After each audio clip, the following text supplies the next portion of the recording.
आप सबका इस प्रेस वार्ता में स्वागत।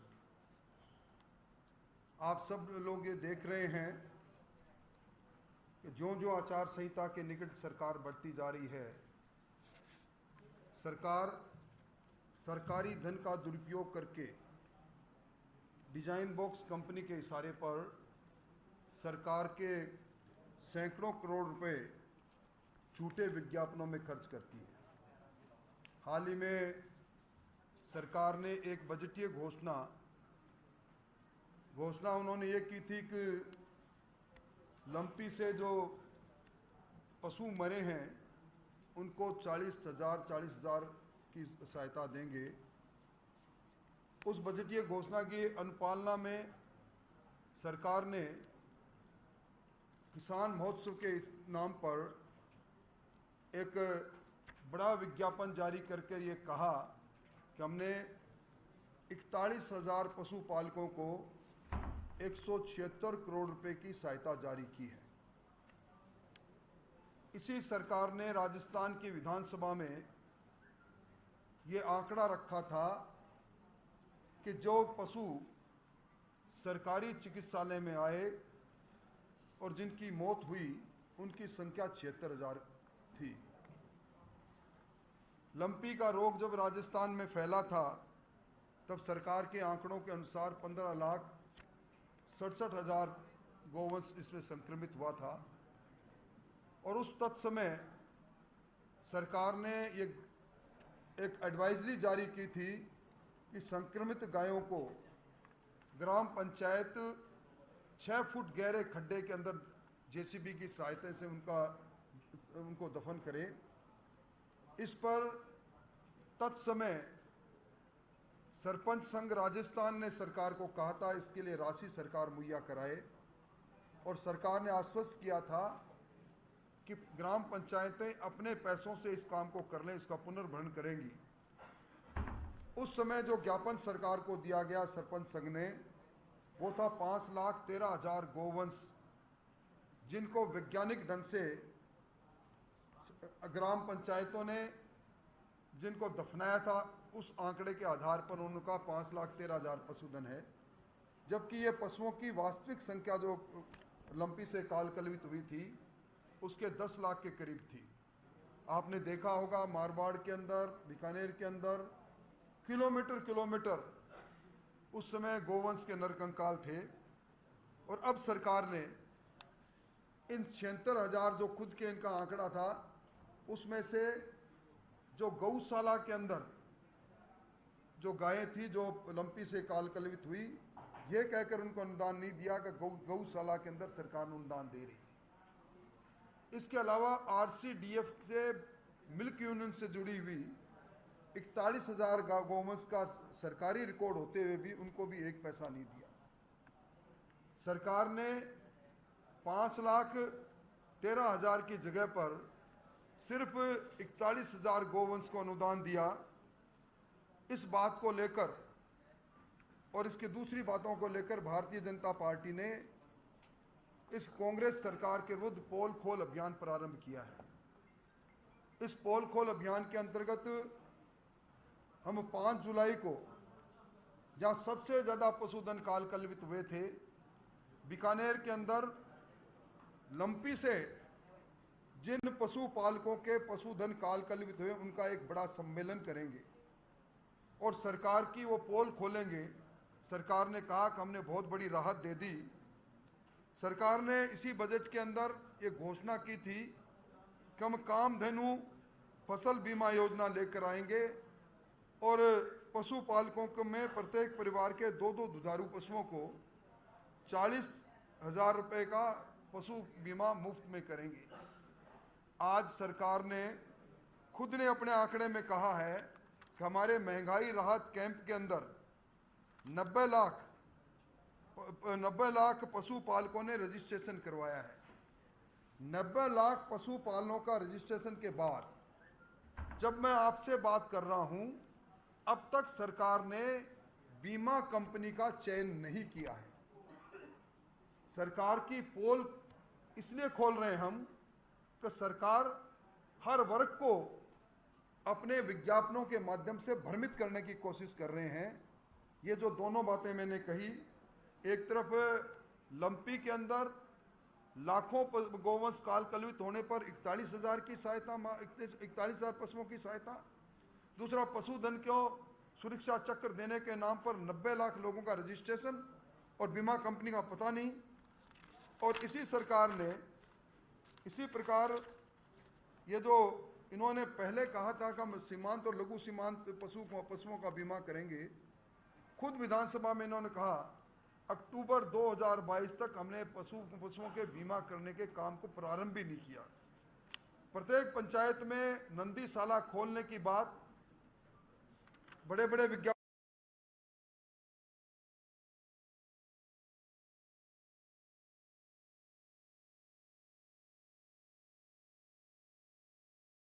को लेकर जो किसानों की जमीन नीलाम हुई, कुर्क हुई, सरकार ने खुद विधानसभा में 19,422 का आंकड़ा दिया।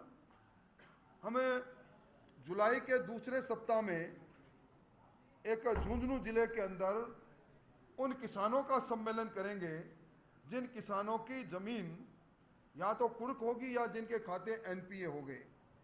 विधानसभा का एक सवाल का उत्तर मैं भी बांटवाऊंगा आपको, जिसमें सरकार ने वादा किया था कर्जा माफी की बात को लेकर, और नेशनलाइज बैंक, शेड्यूल्ड बैंक, राष्ट्रीयकृत बैंक और ग्रामीण बैंकों से जिन किसानों ने कर्जा लिया था, फसली ऋण लिया था, उसके लिए 1 जनवरी 2019 को बीडी कल्ला की अध्यक्षता में एक मंत्रिमंडलीय उपसमिति सरकार ने बनाई।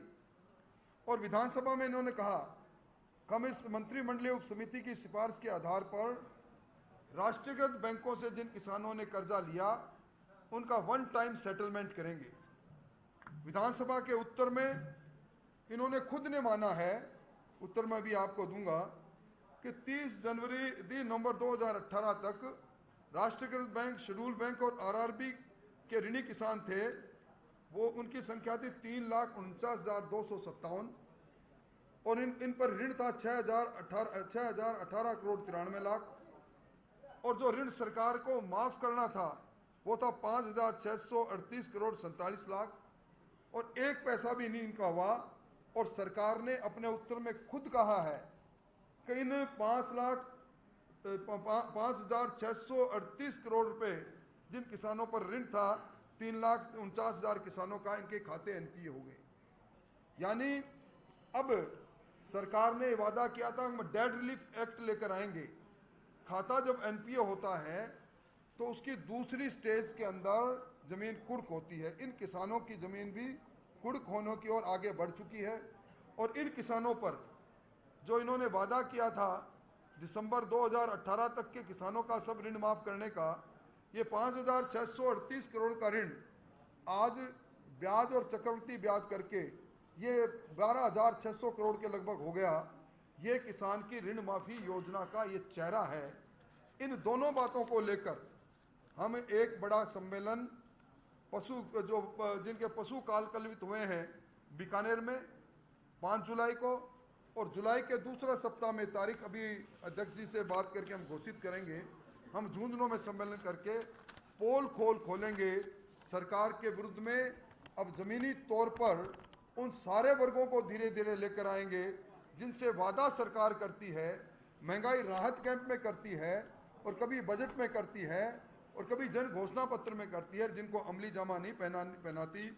इन सारी बातों को लेकर मोटे तौर पर मैंने आपको इन 2 बिंदुओं की ओर जो हमने अभी भारतीय जनता पार्टी सड़क की लड़ाई लड़ रही है, इन दोनों बातों को लेकर मैंने आपके सामने मोटी बात रखी है। एक पत्र भी मैं भी सर्कुलेट कर रहा हूं जिसके माध्यम से सारी बातें आपके सामने आ जाएगी। और कोई सवाल आपको पूछना तो आप सवाल। कांग्रेस कहती है कि आप ये घोषणाएं तो कर देते हैं आंदोलन करने की, पर लोग नहीं जुटा पाते, भीड़ नहीं आती आपके जो भी आप आंदोलन करते हैं। शायद कांग्रेस का चश्मे का नंबर उनको बदलने की आवश्यकता है। हमारी भीड़ उन लोगों की आती है जो हमारे साथ आक्रोशित होकर लड़ना चाहते हैं, जो इस बात से कांग्रेस से दुखी है। हम नरेगा की भीड़ को लाकर हम रजिस्ट्रेशन के जिनका पहले हो गया लाभार्थी, उनके री रजिस्ट्रेशन के नाम पर महंगाई राहत कैंप में भीड़ को लाकर भाषण नहीं पिलाते जो आजकल मुख्यमंत्री जी पिलाते हैं। अभी हमने इसमें भ्रष्टाचार को लेकर सचिवालय का घेराव किया था, सिर्फ एक जयपुर प्रशासनिक जिले का है, और ये जो दोनों मैंने घोषणाएं की है इसके अंदर पूरे राजस्थान का नहीं, झुंझुनू और बीकानेर प्रशासनिक जिले का होगा। और जुलाई के अंतिम सप्ताह में अभी हम तारीख हमारा नेतृत्व घोषित करेगा, पर मोटे तौर पर यह हमारी सहमति बन चुकी है। जुलाई के अंतिम सप्ताह के अंदर हम 5 लाख से ज़्यादा लोग आकर इस सरकार को राजस्थान के सचिवालय में यहीं घेरेंगे, पड़ाव डालेंगे और उन सारे मुद्दों पर सरकार से जवाब मांगेंगे जिन बिंदुओं के आधार पर सरकार ने घोषणाएं की। सरकार ने बजट की पवित्रता नष्ट की है। जो घोषणाएं बजट में थी, जो 1 अप्रैल को स्वतः ही जो लागू हो जानी चाहिए थी, उनको महंगाई राहत कैंप में, और मेरा आरोप है ये डिजाइन बॉक्स एक प्राइवेट कंपनी, मुख्यमंत्री जी सरकारी धन को लुटाने का काम कर रहे हैं। इन्होंने किस हैसियत से उसको सचिवालय में ऑफिस खोलने की इजाजत दी है? ये सारी बातें भी अनुचित बातें हैं। इन बातों को लेकर हम जनता के बीच में जाएंगे। मेरा ये सवाल था कि जैसे अभी आरोप प्रत्यारोप लग रहे हैं और प्रेस वार्ता कर नकली घोटाले आप खोल रहे हैं, उसी तरह नवंबर 2018 में कांग्रेस कर रही थी लेकिन कोई जांच नहीं हुई, वो भी आप पे खूब आरोप लगा रही थी सरकार पे, तो क्या उसी तरह ये चलेगा? देखिए, हमारी कथनी और करनी में कभी अंतर नहीं रहा, हमने आज तक नहीं कहा। पर इस बार इस सरकार की बुनियाद जिस प्रकार जनता के धन के लूट पर मची है, निश्चित तौर पर जब हमारा शासन आएगा तो सरकार का धन लूटने वाले उन चेहरों किरदारों के चेहरे से नकाब को हटाएंगे और जनता के सामने उनको लेकर जाएंगे।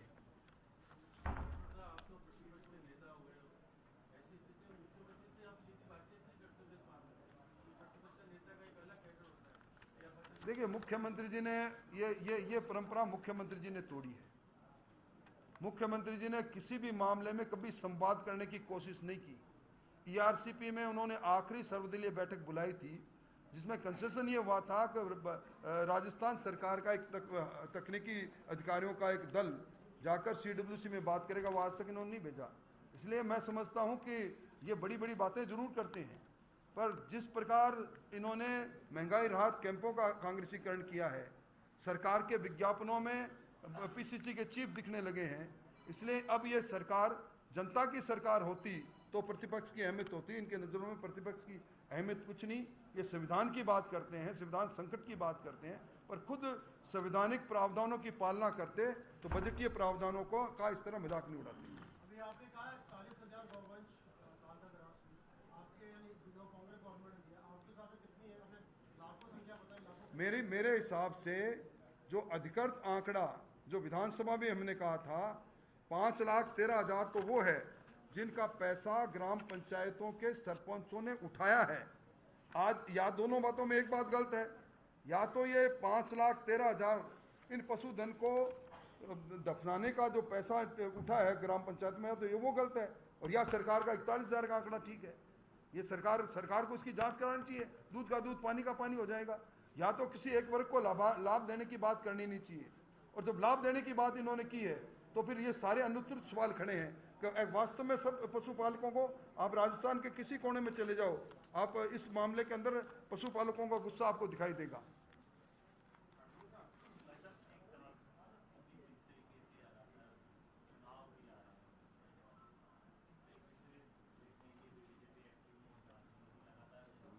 देखिए, बीजेपी एक्टिव मोड में नहीं होती तो आपने अजमेर की सभा प्रधानमंत्री जी की देखी होगी, आबू रोड की सभा देखी होगी। अब हमने पिछले सप्ताह ही यहाँ एक आंदोलन करके भ्रष्टाचार के खिलाफ हल्ला बोला था। पोल खोल अभियान के अंदर हमने आगे का कार्यक्रम किया है। अभी उदयपुर में और कोटा के अंदर हमारे बड़े सम्मेलन होने जा रहे हैं। बीजेपी एक्टिव मोड में प्रारंभ से ही थी। हमने सरकार के खिलाफ जो शिकायतें दर्ज की है, 10 लाख से ज़्यादा शिकायतें हमारी पेटिका में आई, वो सरकार की पोल नहीं है तो क्या है। इसलिए ये कहना कि कतिपय लोग ये कहते हैं कि बीजेपी एक्टिव मोड में नहीं, बीजेपी एक्टिव मोड से एक्टिव मोड में है। वो शिकायतें चार्जशीट इस सरकार के आरोप पत्र के आपका आधार बनेगी। वो उन शिकायतों के आधार पर हम उनको कोडिफाइड कर रहे हैं, और उनको जब शासन में आएंगे तो जो शिकायत उनकी इस सरकार से थी, उस सरकार को इसको दुरुस्त करने का काम हमारी सरकार करेगी। उसमें क्या विधानसभा में क्या 10 लाख शिकायतें रखी जा सकती है? विधानसभा में वो बुनियादी सवाल है। आप विधानसभा की प्रोसीडिंग के साक्षी रहे हैं। पहली बार आ रहे हैं आप प्रतिपक्ष के नेता के रूप में, पहली बार पेश हो, क्या स्ट्रेटेजी करने को तैयार है? वो तो विधानसभा का सत्र आउट होगा तब मैं आपको बताऊंगा। आज तो विधानसभा का सत्र दूर की कौड़ी है, ये बुलाएंगे कि नहीं बुलाएंगे ये भी पता नहीं। मुख्यमंत्री जो है सॉफ्ट हिंदुत्व पे चलने की कोशिश कर रहे हैं, इससे बीजेपी में कोई घबराहट है? कतई घबराहट नहीं। बीजेपी के लोग जानते हैं कि हिंदू और हिंदुत्व की परिभाषा को विकृत करने वाले इनके नेता के बारे में भी जानते हैं, इनके बारे में भी जानते हैं, और राजस्थान को सांप्रदायिकता की भट्टी में जिन्होंने झोंका उनको भी जानते हैं। हनुमान जयंती पर धारा 144 लगाने वालों को भी जानते हैं। सालासर के राम मंदिर को तोड़ने वालों का भी चेहरा जानते हैं, तो शिव मंदिर को कटर से काटने वालों का चेहरा भी जानते हैं।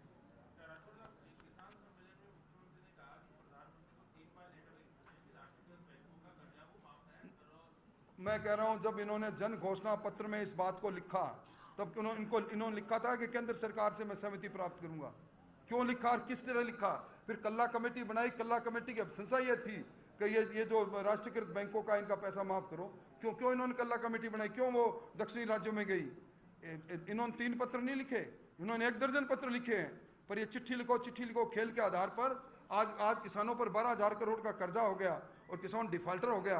और संख्या में भी मेरा उत्तर नहीं है, मेरी बात को आप मानते नहीं मानते, वे विधानसभा में इन्होंने कहा वो मैं आपके बीच में रख रहा हूं और वो कागज भी दे रहा हूं आपको। बहुत बहुत धन्यवाद।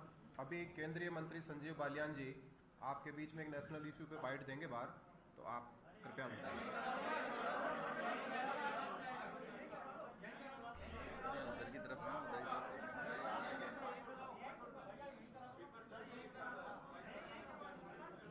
क्या एक सवाल, अरे एक सवाल, एक मिनट।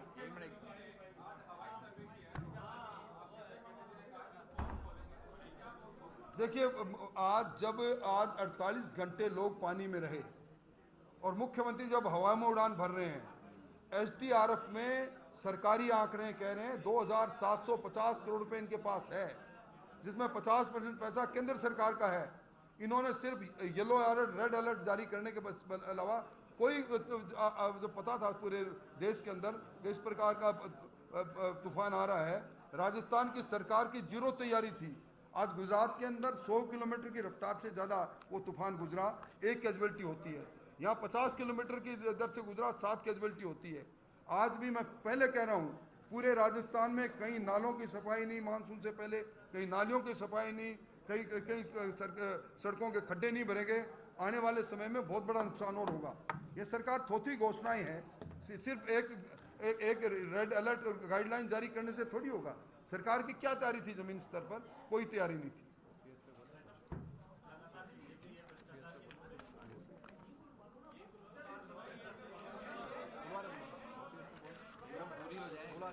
अभी पूरी होने दो। बताइए, पूछो।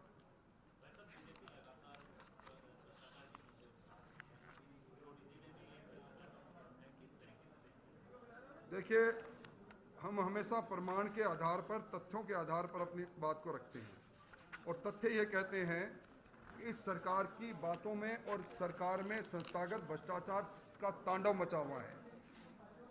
अभी इस सरकार ने घोषणा की थी, बजट में घोषणा की थी, इन्होंने ओपीएस लागू करते वक्त में, अभी कहते हैं बाद में कहते हैं,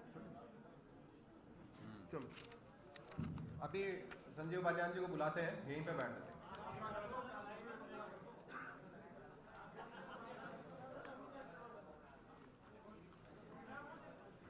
अरे प्रकाश वो बांट दो।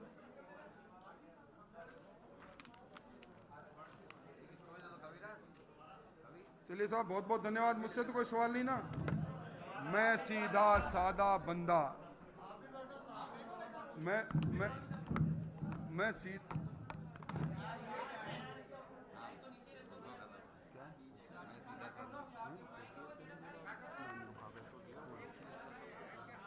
कागज दिया है, तेने बांटा है। देखिए, मैं एक बात कहना और भूल गया। ये ओल्ड पेंशन स्कीम को लेकर सदन में इन्होंने कहा था कि हमें राजस्थान के अंदर विद्युत निगम, हमारे जो विश्वविद्यालय हैं आरटीडीसी है, आरएसटीसी है, इनमें भी ये लागू करेंगे। और उसके बाद इन्होंने एक सर्कुलर जारी किया है, वो सर्कुलर जारी किया 4 मई 2023 को, और इन सबको कहा है कि ये जितने भी स्वायत्तशासी संस्थाएं हैं जो सरकार की 100% सरकार की है, ये जो राज्यांश जमा हुआ है 2004 के बाद, उसका 12% पैसा 12% ब्याज से पैसा जमा कराए। यानी एक कर्मचारी जो इन विश्वविद्यालय में थे, चाहे वो बिजली बोर्ड या बिजली निगमों में थे या जो दूसरे आरटीडीसी और आरएसटीसी में थे, वो अब लाखों रुपए सरकार ने जो राज्यांश जमा कराया उसका 12% ब्याज के साथ अगर देगा, सरकार को जमा कराएगा, तो ही ओल्ड पेंशन स्कीम का लाभ ले पाएगा। जबकि सीधी घोषणा थी मुख्यमंत्री जी की कि मैं ये घोषणा करता हूं कि इन सारे समुदाय को भी ये सुविधा मिलेगी। आज भी जीपीएफ की सुविधा जो ओल्ड पेंशन स्कीम के अंतर्गत मिलनी चाहिए थी कर्मचारियों को, वो नहीं मिल रही। आज भी 42,000 करोड़ रुपया पीएफआरडीए ट्रस्ट में जो जमा है वो सरकार नहीं ला पा रही। सरकार को चाहिए कि खुद के कंसोलिडेटेड फंड से वो पैसा जमा कराएं। और सरकार ने अगर वादा किया था विधानसभा में कि हम इनमें इन सारे निकायों में पेंशन की योजना लागू करेंगे, तो किस आधार पर सरकार अपने वादे से मुकर रही। अब संजीव बालियान जी आपके सामने, और बताओ ना। आपसे मिलने मीडिया से मिलने आया भाई, मैं आपसे मिलने आया हूँ, मीडिया से मिलने थोड़ा मुझे क्यों फंसाओ।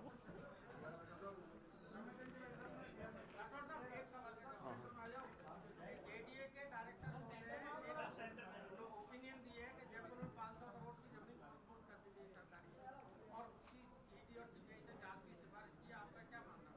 देखिए, जब एक सरकारी संस्थान में बैठा हुआ एक डायरेक्टर और तथ्यों के आधार पर जब सरकार को आरोपित करता है और सरकार दूध पाक होने का दावा करती है, तो उनको ये पूरा मामला सीबीआई को या एनआईए को भेज देना चाहिए, पर सरकार नहीं भेजेगी। मैं जरूर कहूँगा कि इस प्रकार के जितने भी घोटाले हैं, हम जब हुकूमत में आएंगे तो निश्चित तौर पर उनकी जांच भी कराएंगे और असली चेहरों को सामने भी लाएंगे। अब मैं समझता हूँ मुझसे सवाल पूरे हो गए। एक इत्तेफाक की बात है कि संजीव मेरे से